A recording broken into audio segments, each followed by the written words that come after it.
Hello everybody, bonjour à tous. Nous voilà encore dans notre prochaine émission, toujours dans notre chaîne GBS Prod TV, avec votre simple servante Sarah Louvesoka. Toujours dans notre émission Sarah parle. Je veux mettre un peu le point sur les i, s'il vous plaît, mes amours. Veuillez vraiment vous abonner dans notre chaîne parce que dans mon ébélé, beaucoup s'abonner vraiment massivement et ça rend vraiment bien de qu'on a bien moi aussi et ça rend vraiment kitoko makasi. Abonnez-vous dans notre chaîne GBS Prod TV avec l'émission Sarah parle. Voilà, bande unangai partout bozwami na Kinshasa, RDC Mobimba, na Bamboka Libanda. Congolais tout boza diaspora na pessimino bambote belé balongonia. Voilà, aujourd'hui on est dans notre deuxième vague du coronavirus. Donc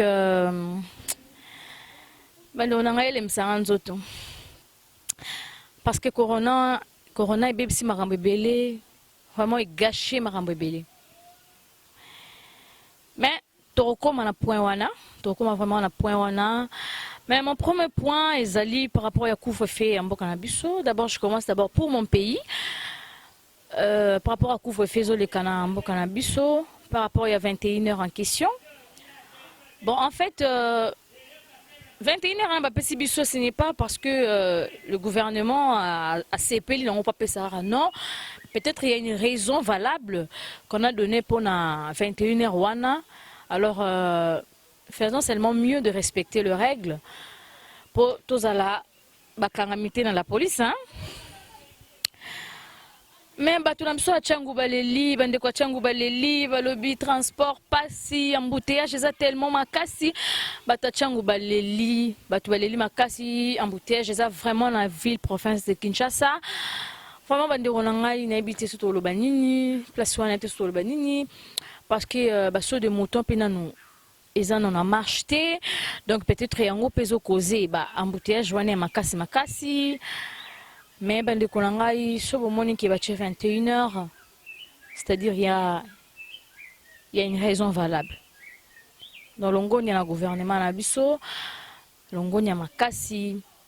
Papa na Bisso, Silvano Kasongo, papa, Siko Zali, Bambote Belé, mais papa, benda, policier na matoi. Benda vraiment ba pollution na matoi ba pollution to bengi o banos ba ebi na surnom ba ujana pour balinga pena kombo na te mais là kombo pour peuple comprendre parce que si on a la police ba to ba bouler le quoi la police en général non dans la police o ya ba ujana dans le sens que bazana tracasserie makasi vraiment les collègues à cache-nez papa yo ebse ki biso ke ceux qui mutana cache-nez te ba kangaye afuta amende na ye. Mais surtout la place dans la vente, c'est côté nanga, ils sont vraiment détestable.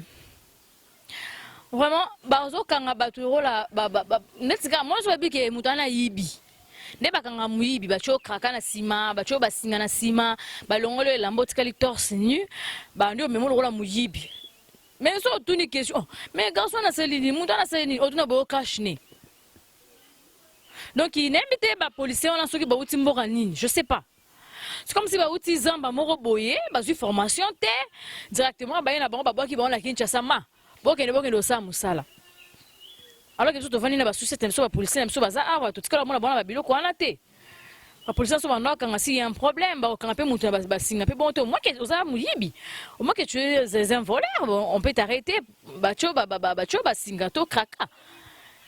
Je n'ai pas aucun moutou, non. Mais ujana, même pas kraka, mais c'est plus pur que ça. Kobeta. Surtout bande qu'on a bu so mibali koto banyo comme makasi. Bakulu na kutu. Oh, ba innocent. Bango doit mona na shooter.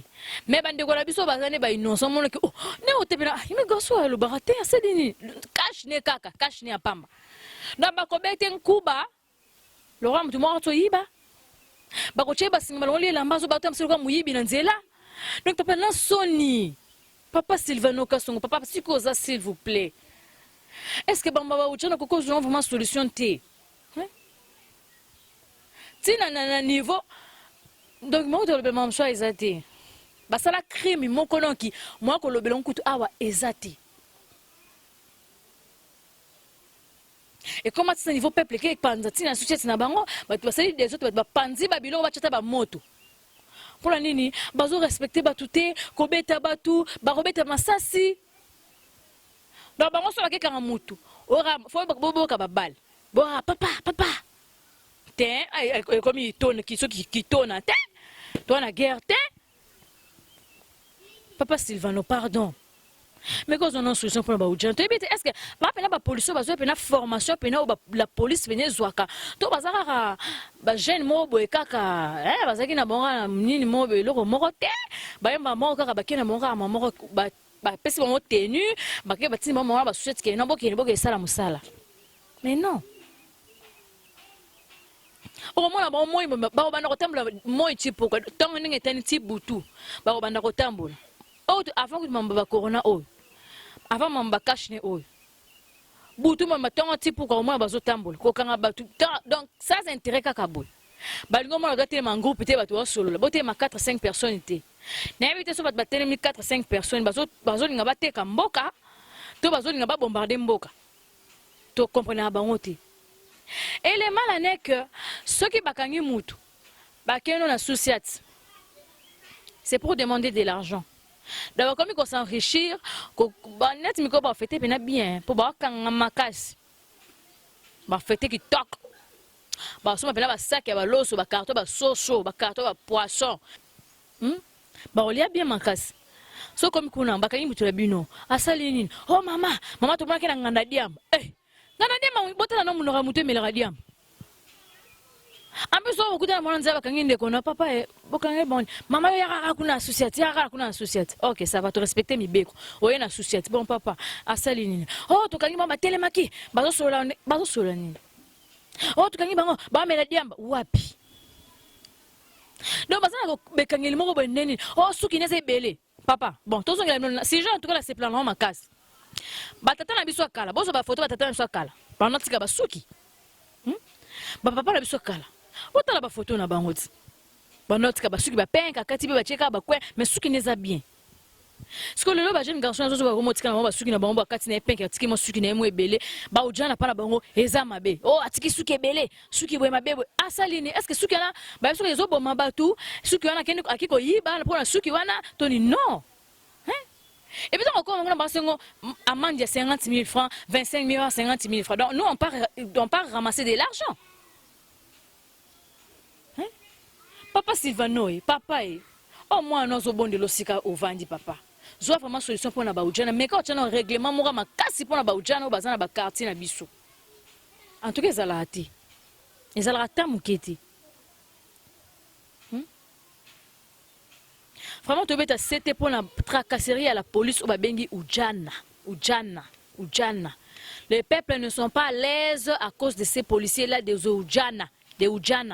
Les peuples ne sont pas à l'aise. Donc, ils peut-être Moussala, aux autres on a peut-être retard, 20h, 21h. Donc, il y a des policiers. Alors que nous, on sait que non, les policiers, pour sécuriser Mboka, pour battre la bise, on se coûte un asing de Mikanda, ou la qui c'est Mikanda, ou la qui non dit OK. Mais le lot, na Baoudjana. Batem son nom à quoi la moulili. Maman la carte d'électeur la qui c'est. Siko yo za bwendenge nini so la sana loko wana bango coach mon bon ma poche là ça mais non c'est quoi ça on peut plus être à l'aise dans notre pays dans notre propre pays on ne peut plus être à l'aise donc on rara so qui penser c'est bête da quartier ba ki ba ujana kuna ba ke kanga mutu siko la bato wana siko yo donc bitumba ba yo kanité. Parce que nous on va dans bango têtu. Asa na l'autre côté, moi na batamba la zotambola na ye, asa na l'autre côté, asa na carte d'électeur na la kisi na ye pe bango, o suki notiki suki ebele bondene. Ebominan. Suki na ebominan. Asa na l'oxité, asa na tension na mutute, atiki suki na normal, atango kaka cheka ba kwa na bien, a penyango bien. Ça fait quoi? Yo ujana ndio yo ko éduquer que non suki ko tika bote faut kataka nini suki coiffe suki nini non ache teinture te ache na pe l'oxité azana normal ache ba kwa na ye ça fait quoi Vraiment, les Congolais aussi les makasi. Vraiment, papa Silvano Kasongo, ils ont mon konzina, on faut pena au pesa rabon pena ba ordre. Parce que besoin qui to côté, hein? Ba ujana ba ça ba crime makasi, ba ça vraiment ba crime makasi. Kobeta ba tora ba mbwa, kobeta ba tora ba soso. C'est pas bien, c'est pas vraiment bien. En tout cas, tracasserie à ba policier vraiment ça qui to côté.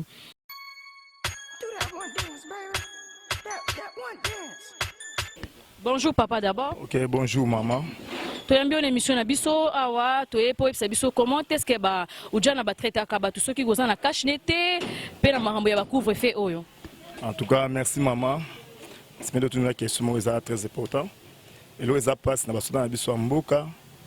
Ba komona ke mutu azoko ya RTD fin comme ça 21h.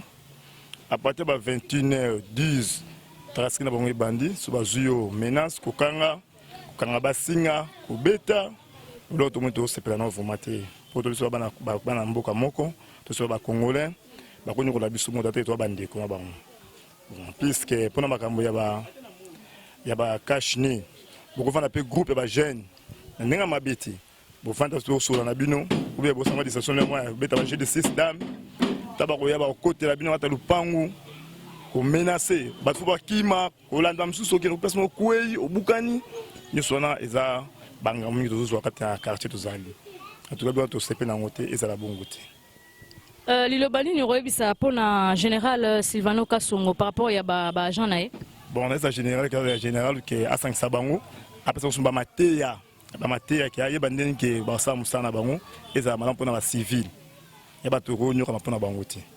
Bon en tout cas pona kashne to comme biso ba tutuzana tuza vraiment civilisé na likambo ya kashine mais okomona so okutani ba tuluka ba udiana mutu atana lupango na ye aninga abimi juste na lupango na libanda ya clôture akutani na udiana akangi ayibisene na utina ndako na utina na lupango na nga yango porte na nga yango abino so bimi déjà na balabala l'état il faut na kashine mais alors to ça la poto to se protéger ezali te ke baba na kokanga biso na makasi bakanga bato na makasi mutu azana na infraction te me bakangi tant pe bakangi ba senga 5000 o ba senga te ba senga ba 50000 ba 60000 100000 même ba udiana bazo continuer ko salango alors eza vraiment malamu te l'état a lui biso ba peuple il faut to landa to respecter ko porter pour ya kashine il faut to zanango to ya masque il faut to zanango puisque maladie eza ya kotia tembeli sute ezali na mboka maladie ezali et panzani na moment oyo muto akutia tembe azate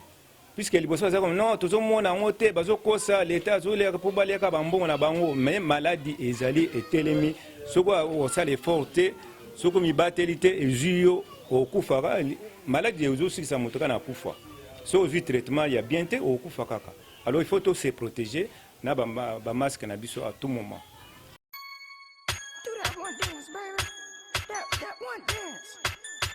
Vraiment toqué na côté ya ba toqué na point où il y a corona vraiment bande ko na ngai je sais que ba tebele ba wacha tembe pour la mambotali corona oui corona existe ça existe le Covid-19 est bel et bien réel on a même de preuves du président Macron qui a été éteint et positif. On a aussi notre député natif de Boma, monsieur Adrien Poba. On a aussi l'image. Bientôt là, on va vous balancer l'image aussi. Vous allez voir que le Covid-19 existe. Bon, maintenant, on a caché. Eh, on a bon malade. Eh, on a un jeune qui a malade et payé banda, il faut se protéger. Parce que quand nous nous protégeons aussi, c'est aussi bien. Pour les microbes, même quand on a Covid-19, mais on est tous dans les taxis, dans les transports, tu vois. On est comme ça, on a soy naie, kosu naie, rim naie, tu vois. Moi, parce que tu es protégé aussi. Hein? Donc, ils sont vraiment bel et bien réels. Donc, tout le cas, tout sur la maboko, on est sur la rabana maboko, toujours qu'on a vraiment respecter la barrière de lobby. Il faut vraiment qu'on respecte les gestes barrières. Il faut vraiment tous se protéger parce que Covid est allé. Voilà notre ingénieur promesse Dou Kendongala va nous projeter l'image de preuve que nous avons pour le Covid-19. Veuillez suivre ça balancer l'image. Do that one dance, baby. That one dance.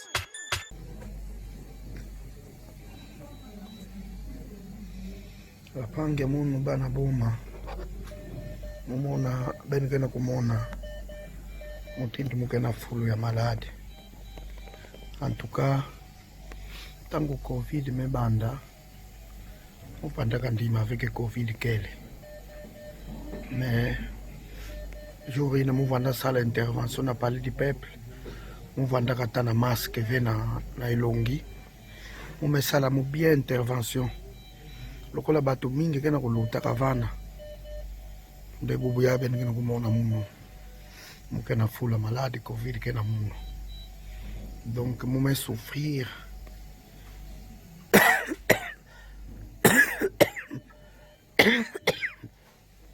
kena fula ya maladi ya mwene kuzabisa benu ke yake aventure ve covid kele muzona benu kukitamina benu voata ba masque parce que ba masque ya oke protéger benu na contact na bato ngamona mukena bombone mukena kupema bombone yao ile salamini na bombone mukena shamba awa mukele makena kuswaye munu ya itansomètre bakena kutala munu bakena kulandila munu bapangia munu benu se protéger heureusement ke waku na Kinshasa babima kele baéquipement nyonso kele et puis ta mume banda souffrir mukanisaka grippe mume baka baantibiotique mingi na bantimalaria mumona ta changement ve lokola bascanner ke mingi kwaku mume kota scanner nde bami kuza remarke ke muke touché mais na nzambi na betu ke sambilaka nzambi mesalaki prise en charge ya munu et avwanda vraiment effective. Bonjour, nous sommes vendredi et je voulais m'adresser à vous parce que comme vous le savez, depuis hier matin, j'ai été testé positif à la Covid-19. Après avoir éprouvé de premiers symptômes, j'ai donc fait le test et après avoir été positif, je me suis tout de suite isolé comme les règles sanitaires nous demandent de le faire. Je me suis enregistré sur Tous Anti-Covid. Enfin, j'ai enregistré le code de ce test pour que l'application puisse le signaler à tous mes cas contacts qu'elle aurait identifiés. Et l'Élysée a appelé tous les cas contacts que nous connaissons et que j'avais fréquentés durant les 48 heures précédentes. Évidemment, j'avais vu beaucoup de responsables politiques, membres du gouvernement, des dirigeants internationaux, également des membres de ma sécurité rapprochée ou des proches et des membres de ma famille. Et donc l'ensemble des cas contacts ont été appelés, sont à l'isolement et ont fait des tests. Je voulais vous remercier pour tous les messages de soutien, de sympathie, de solidarité que vous m'avez envoyés. Je voulais vous rassurer. Je vais bien, j'ai les mêmes symptômes qu'hier, c'est-à-dire de la fatigue, des maux de tête, une toux sèche, comme des centaines de milliers d'entre vous qui ont eu à vivre ce virus ou qui le vivent aujourd'hui. Je vous rendrai compte chaque jour de l'évolution de la maladie, de ce virus. Il n'y a normalement pas de raison que cela évolue mal, mais je fais l'objet d'une surveillance médicale et je vous en rendrai compte de manière totalement transparente. Pour le reste, je continue évidemment à gérer les affaires courantes en lien avec le Premier ministre, le gouvernement et mes équipes. J'ai une activité qui est un peu ralentie aussi en raison du virus. Mais les dossiers prioritaires, je continue à m'en occuper, qu'il s'agisse de l'épidémie et de sa gestion pour notre pays, ou par exemple du dossier du Brexit. Je voulais aussi vous passer un message pour vous, pour nous. Continuez vraiment à faire attention. Hier, j'ai été testé positif, ce qui montre que le virus vraiment peut toucher tout le monde, parce que je suis très protégé, je fais très attention, je respecte les gestes barrières, les distances, je mets le masque, je mets du gel hydroalcoolique de manière régulière et malgré tout, j'ai attrapé ce virus. Peut-être, sans doute, un moment de négligence, un moment de pas de chance aussi, mais c'est ainsi. Ce qui est sûr, c'est que si je n'avais pas respecté les règles les gestes barrières, je l'aurais attrapé beaucoup plus vite, mais surtout je l'aurais transmis durant les heures précédentes à beaucoup plus de monde. Et donc il faut qu'on continue de respecter ces règles. Je sais qu'elles vous pèsent, qu'elles vous paraissent parfois dures, mais on doit tenir. Hier avec moi, il y a eu 18 000 Françaises et Français qui ont été testés positifs. Donc le virus repart, encore plus fort. Donc nous devons être vigilants, nous devons prendre soin les uns des autres en ce moment de fête. Donc vraiment, j'en appelle à chacune et chacun d'entre vous. Je compte sur vous. Faisons le maximum. Personne n'est à l'abri de ce virus, personne. Et donc nous allons tous ensemble résister. Le vaccin va arriver, nous allons continuer de nous organiser. Je reviendrai vers vous très vite. Bon courage. Do that one dance, baby. That one dance. Voilà, bon, tu connais la image, il y a président Macron et puis le député Adrien Poba, le député national natif de Boma. Nous avons témoigné vraiment le Covid-19 existe vraiment. Il y a nos familles, nos amis et connaissances qui sont en Europe, par-ci par-là. Ils sont en train d'appeler pour nous dire que oui, vraiment, il y a le Covid-19. Vraiment, il ne faut pas ignorer ça. Il ne faut pas vraiment ignorer ça. Il faut vraiment respecter les gestes barrières, vous protéger. Pour tous à la bisognon sont bien, n'importe pour ma besoin bien. Bon, c'était par rapport à Covid-19, pour la point à Covid-19. Bon, on a remarqué que Covid-19 est bébé si ma bébé.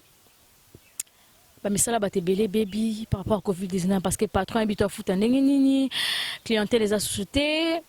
Donc, même ça les bébés. Papa bébé va la bandaku à cause de Covid-19. Vraiment, prions beaucoup pour ça. Prions beaucoup pour ça, pour que Dieu puisse nous venir en aide, pour que Covid-19 est si là. Parce que Maramboza m'a bé ma kasi. Maramboza vraiment m'a bé. Covid-19 est bébé si vraiment Marambébé la ratamboka. Voilà, prions vraiment tellement beaucoup pour que Dieu fasse quelque chose dans ce monde. Voilà. Maintenant, nous jetons sur le point du vaccin pour le Covid-19. On nous a parlé en France, on donne 1000 euros pour le volontaire. Donc si tu veux prendre le vaccin, si tu es volontaire, si tu veux, tu prends 1000 euros, on te donne le vaccin. Et en États-Unis aussi, le président vient de prendre le vaccin. Donc c'est un peu ça. Et je ne sais pas si en RDC, hein, on va quand même l'inviter. Est-ce que vous allez aimer prendre le vaccin? Là, c'est question mark, c'est le point d'interrogation. Donc, c'est une question. On va essayer un peu de vous relancer quelques vidéos pour savoir qu'est-ce que les Congolais ont parlé par rapport à cette question. Parce qu'on a posé beaucoup de questions à nombreux Congolais qui ont parlé s'ils vont prendre ou pas. Alors, vous allez voir les images. Neni ba peuple congolais ba lobby so ba rozoto ba rozoate. Bon, moi personnellement, moi si je veux pas vous dire hein, la bonne on peut ça nous réponse na ngate o. Na peut ça binoté. Et la réponse na ngamo na sa motema. Voilà. Que Dieu vraiment nous garde. Vraiment ezelo kwa osaranate, vraiment ezelo kapasi, ça vraiment le kapasi vraiment to prier ma casse. Je sais qu'ici au Congo, il y a vraiment des hommes de Dieu, il y a vraiment des hommes de Dieu, il y a vraiment des hommes qui prient vraiment à la sincérité dans ces pays. En tout cas, vous savez pourquoi? À chaque fois, il y aura un message babi que Dieu le confond. Si vous remarquez le quoi, ça m'a confondu à bon caca. Et ça la maté. Eh, na Kinshasa surtout comme maté. Vraiment, c'est prier aussi pour nos Congolais qui sont à Béni, qui sont partout là oui, bah mamboya qui est belé à la guerre, mambé belé. Vraiment, bon prier, tout prier pour la bango et ça là vraiment bien. Et nous avons bimboka oyo. Et il y aura rien de mal qui va se passer, malgré qu'il y a la maladie, mais pandémie on est sauté. Malgré qu'il y en a, mais bah oh Jésus n'a noté. En tout cas, ils ont pas binoté. Nous avons battu la binoska boza, abattu la rabisonio sur ce qu'atoza. Oh non nous, Jésus bisoté. Puis ils ont pas sauté. Nous avons oh Jésus nous avons pas sa bango guérison et maintenant ko sila toyebi ke makambo to ezonga nango normal toyebi ke 2021 oyo nzambe osala bagrâce akosopa pena plus de bénédictions na kati ya mboka oyo. Voilà, je vous laisse suivre quelques témoignages, quelques réponses par rapport à notre question. Il y a est-ce que la RDC va accepter de prendre ces vaccins? Do that one dance, baby. That one dance. Ce qui va payer sur $1000 pour avoir un vaccin à Covid-19, alors est-ce que vous avez?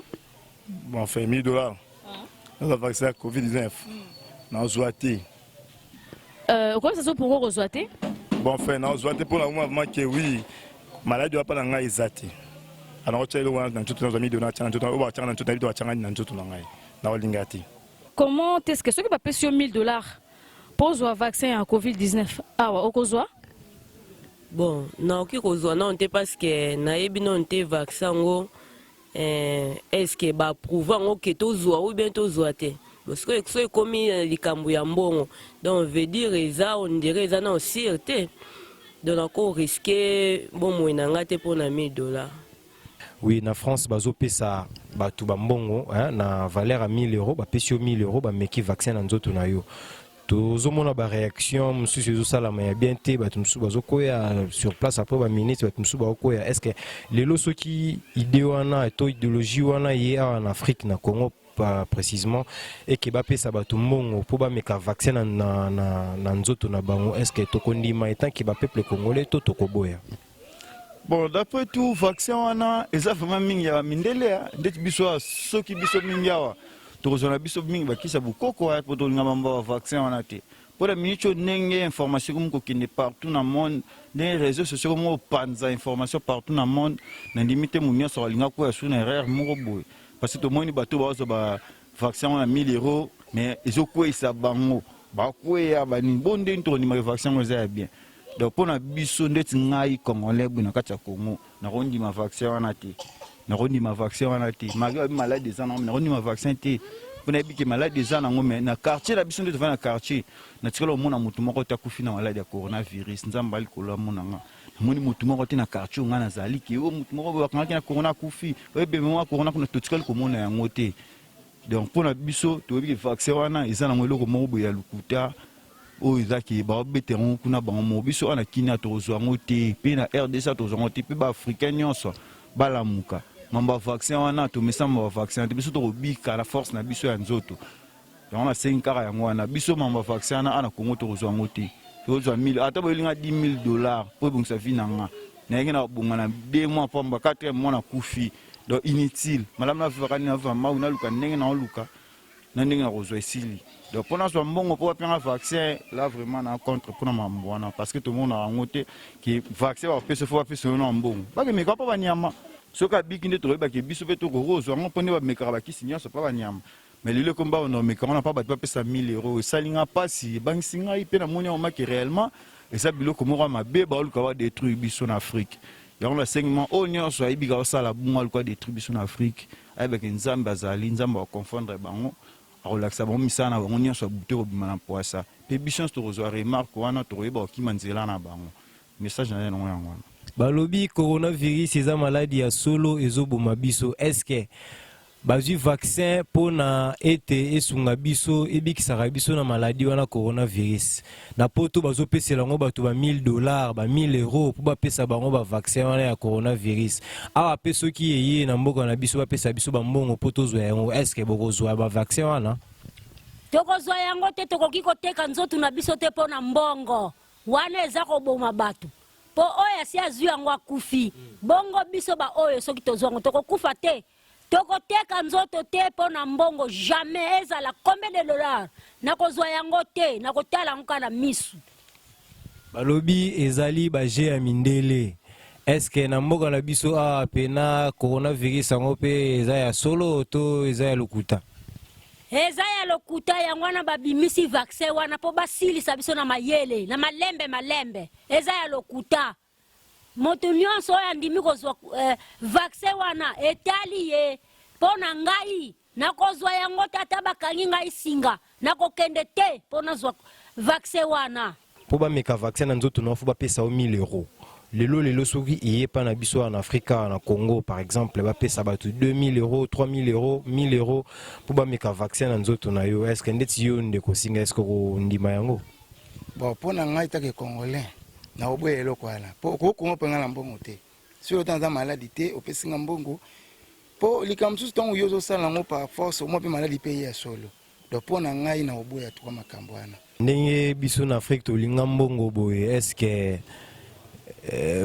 Africain baroboya bazwa mbongo te po bandima vaccin te bakongolais pena nde na turo nde tozali biso bakongolais bafungoli misu bakongolais bazalaki ya kala oyo bazalaki pena ke baza ya kolala me na turo pena bakongolais baza pena ya kotelema baza pena ya kotelema na ndimi te bakondima fo kotelemela mpo baimage wana epanzani partout elobami mpe partout bato mingi mpe bayebi alors bakongolais mingi nde nayebi oyo balinga mbongo alors soki akei eza mpona vi na ye eza mpona vi na ye me na ndimi te ke bakongolais mingi bakondima babiloko ya bongo mpo ezoboma ouais.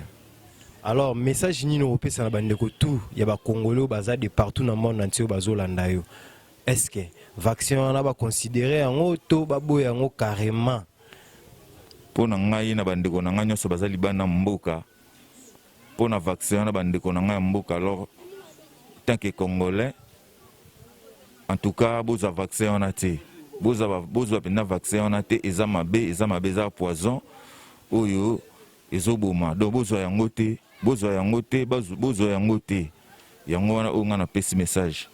Alors bakotia pe système oyo na mikolo ezoya ya passeport sanitaire c'est-à-dire que ozana mokanda mo ya santé oyo kolakisaki ozwaki vaccin wana ya coronavirus po yango nde kopermettre yo matana bavion ozwa bavolo voyager est-ce que soki esalami bongo kodéranger baafricain oyo te balingaka kokende poto pardon nayoki na expliquer ngana bien voilà eza boye toyoki ke na bajour na mikolo ezoya bakosala ba passeport sanitaire c'est-à-dire ba carte moko boeza lokola ba passeport oyo ozalaka soko nango c'est-à-dire ozwa vaccin wana ya coronavirus comme pokende poto il faut za na carte wana c'est-à-dire il faut ozwa vaccin ya coronavirus est-ce que na ndenge Afrika linga voyage boye so comme ramba bongo ba msuba ozwa te ka poka akende poto na ndimite ebele na ndimite pe mundele za ja mundele ndenge azosala bongo do na ndimi te ke ebele bakolinga soko voyager baoyo balinga kovoyager wana bon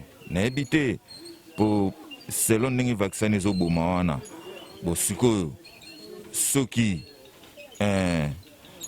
nde balinga kovoyager bazwi vaccin wana te omoni ke ebele bakobana voyager mpe lisusu te donc nayebi te quoi. Dernièrement, tout comme en France, pour bapesa yo, bazo sala essai ya vaccin, bazo meka vaccin wana faut bapesa biso mokili mobimba coronavirus. Na France pour bapesa yo ba meka vaccin wana bazo pesa batu 1000 euros, moi bapesi yo 1000 euros. Hein, $1000 au sali ba meki vaccin na nzoto na yo après 15 minutes ba ota la ba réaction. Est-ce que vaccin wana ou ba pesa la bongo bongo pour lutter contre maladie mais pour ozo ba pesa bongo est-ce que ça vaccin ya solo to za vaccin ya lukuta?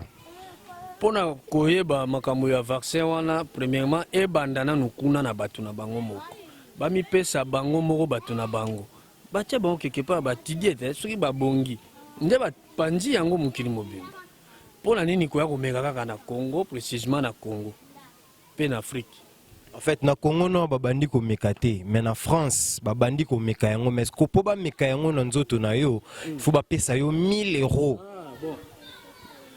Pona ide wana ya mbongo so ozana posa kokufa ke na yo ozwi 1000 euros apo okufi na yo mabeta biso tozana posa ko vivre tozana bana bazotanga ifo bakola bazala bato na okende ko craquer 1000 euros wana ya musala nini nangana zwa virus oyo na kokufa nango lipo ya kobikiso te bala kusabato bamekaki bango o babiki bazate voilà vraiment président Fati a veillé surtout makambo isusu ya modèle wana vraiment aboya biloko wana boya na yango papa boya marga ezali mais biso ekosila moto eleki biloko toliaka ndenge to vivraka ba microbe mike wana neti ba covid-19 awe ko résister ko kende yango moko.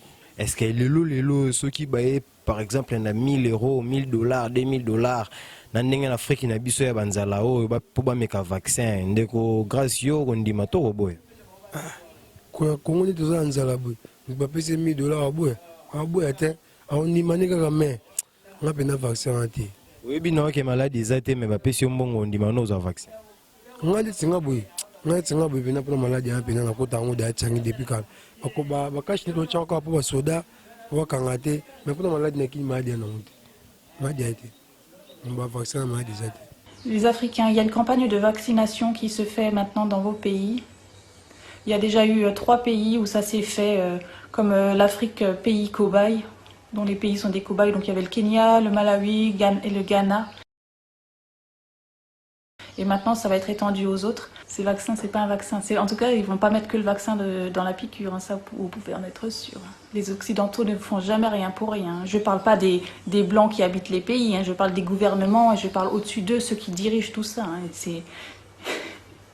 c'est pas des enfants de cœur. Hein, ils vont pas vous faire de cadeaux comme ça. Hein, ils veulent l'Afrique. Mais ils veulent l'Afrique sans les Africains. Donc, les aides humanitaires, ça a toujours été le meilleur moyen de vous empoisonner. Je voudrais faire référence aussi à un de vos patriarches, un patriarche africain, Credo Mutwa, qui a fait des vidéos, et dans une de celles-ci, il parle de quand il était enfant, des campagnes de vaccination qui se faisaient en Afrique. Donc lui, il était enfant, et à cette époque-là, les mères réussissaient à sortir, à éviter que leur enfant soit vacciné. Donc il y a une partie qui a été vaccinée et pas l'autre. Et lui, il n'a pas été vacciné. Et il a vu, dans le temps, l'évolution de ceux qui ont été vaccinés par rapport à ceux qui ne l'ont pas été. Eh bien, il dit, entre autres, que ceux qui ont été vaccinés ont perdu leur faculté psychique. Alors, c'est pas le mot qu'il emploie, mais c'est toute la vision dans les plans astral éthériques, toute leur capacité, je ne sais pas comment le qualifier, leur capacité autre que celle de base que l'on connaît d'un être humain. Donc, ça n'a jamais été pour... les vaccins, ça n'a jamais été pour soigner les gens. Hein. Jamais. Et là, une grosse campagne cadeau pour les Africains, posez-vous des questions. Les Occidentaux sont les premiers, ce sont des conquérants qui, là où ils vont annihiler le peuple qui y est. Ça s'est vu avec les Indiens d'Amérique, avec les peaux rouges, entre guillemets, ils ont été décimés. Moi, j'ai appris ça depuis que j'étais petite, on apprenait ça à l'école. Hein. Quand les Occidentaux sont arrivés, les Indiens, ils sont tous morts de maladie. Ah tiens, mais comme par hasard, ils sont arrivés là et ils ont détruit toute la population. Et qu'est-ce qu'ils ont fait? Ils se sont établis. Ils ont pris la place de la population, ils ont pris le territoire sans la population. Et là, qu'est-ce qu'ils vont faire? C'est la même chose. Alors pour ceux qui ont un peu les yeux ouverts, évitez d'aller vous faire vacciner par ce vaccin du coronavirus qui va certainement pas soigner le paludisme, encore moins le coronavirus, et certainement vous injecter d'autres choses. C'est pas le moment de vous faire vacciner. Absana à tous. Bonsoir à tous.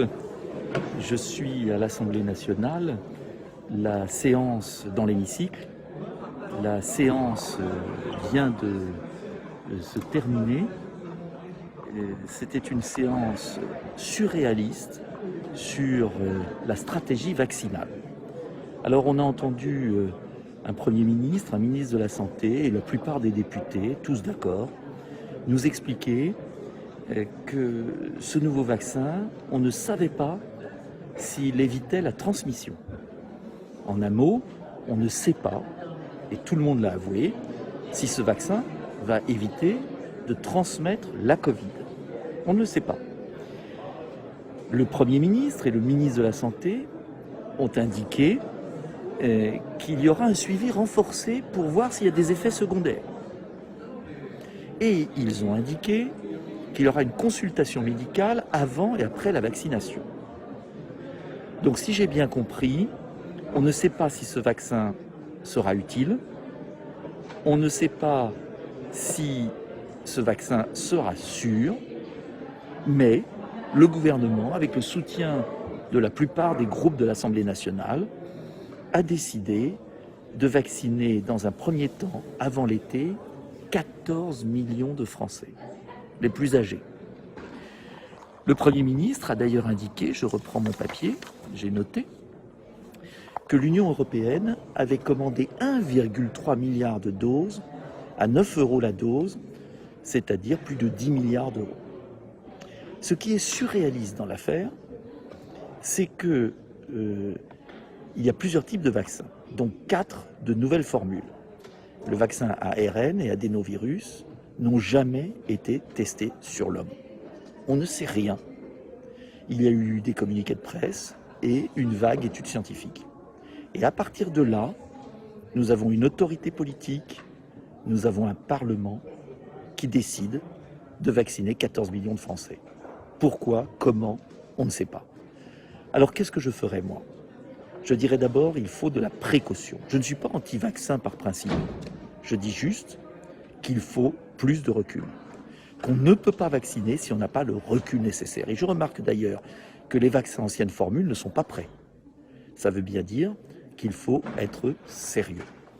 Être sérieux, c'est arrêter d'enfermer les Français dans ce piège, soit le confinement, soit les vaccins. Et en vérité, on nous enferme là-dedans. Et en revanche, on peut éviter le confinement, on peut éviter les vaccins si on prend les mesures que je recommande depuis un certain temps. J'arrive. Et l'hémicycle ferme, donc je vais descendre.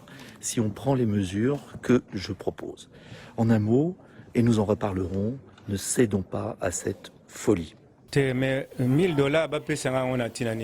ce qui l'État a dit que le vaccin est confirmé, puisque les maladies sont Congo, les maladies sont partout dans le monde. Donc, ceux qui ont vaccin partout, que les produits pour garantie la maladie, il y a Covid, ils ont vaccin pour que os la protéger la maladie wana puisque awa to sala ba test ya Covid to sala ngo malgré badu futi sa ngo biso na bambon ebele ngai personnellement na sali test 3 fois ya Covid na INRB donc 3 fois na musala na ngai donc to sali test wana 3 fois mais badu senga batumbon ebele pour muto afuta mbongo si tout so voyager donc l'état a la paix quand il y a un bon wana bato ça ba test ya Covid ba senga mbongo ebele et pourtant il fallait ça la ofele mais ceux qui muto futinga pona na apesa mbongo pona ça photo enani vaccin wana wana e community corruption azo corrompre ngai no vaccin. Do that one dance, baby. That one dance. Voilà, nous revenons sur notre plateau, sur notre chaîne GBS Prod TV. Voilà, ba témoignage, réponse à bandouka soit congolais. Donc moi je veux pas que ça là-bas chacun a donné son avis, alors chacun va respecter son avis de sa façon. Pousser mutuna makasite que non zoate donc mutuna mutu azana avis nae nde botu kolanda. Voilà. Donc, ce que je peux dire, c'est respectons vraiment le geste barrière. Le Covid-19 existe, comme je vous ai dit. Vraiment, ça existe. Vraiment, Norbert, vraiment, c'était... n'a pas essayé de devoir Banderonanga. Allez-y. Répondez-moi dans des commentaires. Ou bien sur ma page Sarah Lalouve, comme je vous ai dit sur Facebook, ou bien sur l'émission. Répondez-moi. Pour ça, commentaire, on a bino, on a rosé la bino. Comme ça, à la prochaine émission, tu autant un message na bino, tu autant un message par rapport à la vie na bino, par rapport si vous avez accepté ou si vous n'avez pas accepté de prendre le vaccin. Voilà, nous sommes vraiment à la fin de notre émission. Vraiment, voilà, nous sommes à la fin de notre émission. Toujours, on a besoin de rater les caméramen, on a besoin de ma caméra. Promesse Ndongala, Nazana Papa Nangai, jeune Nabiso,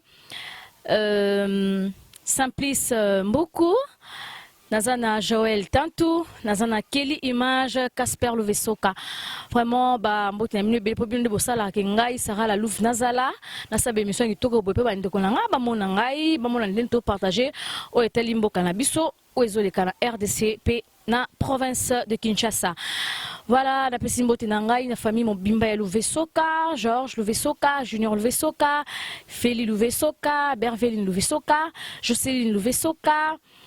Kelly Louvesoka napesi bino nyonso mbote parce que bozali yanga ya libota. Napesi mama nanga tete mbote siko ozali. Napesi Mama Ben Mbote, ndoli nanga tata mwasi nanga, napesi mama Henriette Mbote, ba famille nanga nyonso, mama Louise Mazebo, Brigitte Mazebo, napesi Françoise Mazebo, Aimé Mazebo, famille Mazebo, napesi bino Mbote, Chico Mazebo, bino nyonso napesi bino Mbote, alengi bino ya trop, napesi noko nanga oncle Ndongala na bomba Mbote, mama Pauline napesi Mbote, Christelle Ndongala, coucou ma chérie, je t'aime beaucoup, napesi Exaucé Ndongala Mbote, Audrey Mbote, napesi Jojo Mbote, bino nyonso ska bozali napesi Mbote belé, napesi copine privée na ngai Mervini Mbouyi Mbote, siko ozali ma chérie, je t'aime beaucoup, napesi SP vous Mbote, on a grandi na nga ya 4. Napesi Brigitte Landu sika zape Mbote, napesi bino Mbote makasi, ba oncle nanga ba dadin, ba trésor ma toizola, ba tante Jikel, ma mère, je t'aime beaucoup. Bah, papa nanga papa aimé, napesi Mbote, papa aimé Kabongo et tous les enfants, Joël, Joyce et mon bébé que j'adore beaucoup. Je te donne aussi de gros bisous, napesi maman Bibi Mbote, Jordi, je t'aime beaucoup mon bébé, je donne des gros bisous là où tu es. Je donne à Kevira aussi mon bébé de gros bisous. Je donne à tout le monde vraiment mes salutations. Napesi famille Makabu Mbote, maman Brigitte Makabu, napesi papa Makabu Mbote, napesi grande sœur Nathalie Makabu Mbote, napesi bato nyonso Mbote Emmanuel Makabu, napesi Mbote, vraiment famille Makabu tout malalinga bino trop, ba petite nanga bona kati ba bene, ba merveille, napesi bino Mbote ba Priska, balongoni na bino napesi bino yangwana, vraiment bon s'abonner na chaîne na bino, boyebi toujours chaîne na bino, GBS Prod TV, bo landra nga. Bon, on a toujours des informations mboka. Oui, vraiment, je vous aime beaucoup. Et c'est Kabozali. Oignon Sona, Natangité, je vous aime tellement beaucoup. Vous êtes tellement nombreux à citer ici. Mais l'heure est tellement comptée. Parce que vous comptez déjà Herve Vraiment, je suis vraiment à la fin de mon émission. Que Dieu vous bénisse tellement abondamment. Je vous adore. Bisous. Bye.